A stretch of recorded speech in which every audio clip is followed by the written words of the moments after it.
Eu não preciso me preocupar, porque eu já sou dono do mercado. Essa é a famosa arrogância corporativa. E você trabalhou no e-commerce quando o e-commerce era muito embrionário no Brasil, representava aqui uns 2-3% das vendas totais no varejo. Então era bem embrionário. Você trabalhou na General Motors quando o Uber começou a acontecer, o consumidor começou a mudar o comportamento. Você trabalhou na ZX e com a Ambev quando estava se falando no início do Zé Delivery que você não tinha nem iFood nem Rappi. Você teve a oportunidade de ver como que o começo de muitas inovações, elas começaram a tomar forma e como modificou a dinâmica das indústrias. Como que o mestrado profissional mudou a sua lente sobre como você enxerga esses negócios? O mestrado profissional me deu embasamento científico, né, e conhecimento para lidar com a arrogância corporativa, porque tudo que você deu de exemplo são exemplos da arrogância corporativa. Então, por exemplo, eu sou a C&A, o e-commerce é 2%, eu tenho 90% do mercado, eu não preciso me preocupar com isso, quem tem que se preocupar com isso é o cara que tá chegando agora, essa tal de Netshoes, essa tal de Zattini, essa tal de Dafit,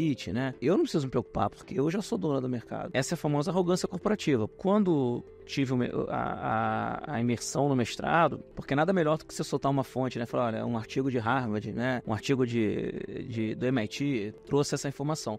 Aí o cara para um pouco mais e fala assim, não, peraí, agora ferrou, tem Harvard está falando. Quando você olha exemplos como o Zé, a Deliver, principalmente, é muito difícil, né, Leandro, você explicar algo que não existe. E naquela época eu não tinha ainda decoupling, né? Não tinha o CVC, não sabia as teorias de Christensen, né? Todos os caras que criaram a disrupção.